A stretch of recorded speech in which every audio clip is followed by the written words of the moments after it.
চলিছে এই যুদ্ধ চলিছে এই জুই চলিছে উই ওয়ান্ট জাস্টিস ধর্মর নামত এলিমিনেশন করা বন্ধ করো ধর্মর নামত গাঁও ভাগ ভাগ করা বন্ধ করো এলিমিনেশন কমিশন হায় এলিমিনেশন কমিশন মুর্দাবাদ শিবরাট এলিমিনেশন কমিশন মুর্দাবাদ শিবরাট সার্কেল অফিসার মুর্দাবাদ আসাম সরকার মুর্দাবাদ ধর্মের ভিত্তিক ভাগ করা বন্ধ করো ধর্মের নামত জিপি ভাগ করা বন্ধ করো।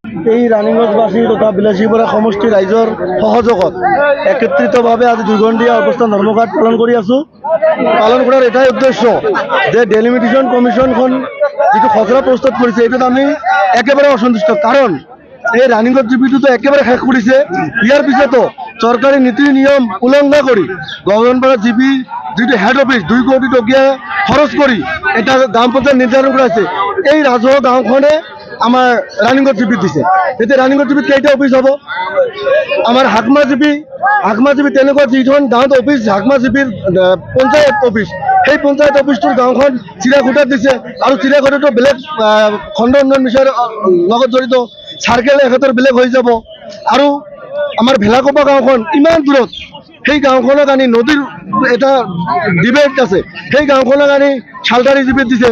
শালতাৰী জিপিৰ বৰুৱাপাৰা আৰু চৰুৱাৰভিটা গাঁওখন দুখনেৰ 900কে ভোটাৰ, এই দুখন গাঁও এটা খণ্ড কৰিছে। আৰু এই চৰকাৰ যে হিন্দু বিৰোধী, হিন্দু মানুহখিনি গম পোৱা নাই। আঠিয়াবাৰী পুৰাণলাওপাৰা দুয়োটা আগত দুটা মেম্বাৰ আছিলে, এতিয়া এটা কৰিছে। নতুনলাওপাৰা জব্দুলপাৰা মিলি এটা কৰিছে, ভৱানীপুৰ পালাচকান্দি মিলি এটা কৰিছে। এই গাঁওবিলাকো কিন্তু হিন্দু গাঁও, কিন্তু এই চৰকাৰ যে হিন্দু মুছলিম চবৰে বিৰোধী। আৰু এই ৰানিগঞ্জ জিপিত হাজাৰীপাৰাৰ পৰা গাঁও নানি ইয়াতে ওচৰতে লাগি থকা মণিপুৰ কলনী বা চাচাৰ গাঁও, চাৱামাৰী, এইবিলাক গাঁও ইয়াত লোৱা নাই, কাৰণ এইবিলাক নাথ মানুহ ইয়াত আছে, কলিতাৰ লগত নিমিলে। এই নাথবিলাকক নলয় আমাৰ পালাচকান্দি, ইয়াৰ পৰা আপোনাৰ 20 কিলোমিটাৰ দূৰ, এই পালাচকান্দি কাৰণে ৰানিগঞ্জ জিপিত দিছে। আপোনালোকে চাওক, এই আমি কৈছোঁ চৰকাৰী নিয়ম নীতিভাৱে কৰিব লাগে। বিলাসীপাৰা ডেলিমিটেশ্যনৰ ইমান কোনো জটিলতা নাছিল, কাৰণ ইয়াত দুটা জিপিৰ পৰা 6খন গাঁওহে অন্তৰ্ভুক্ত হৈছে।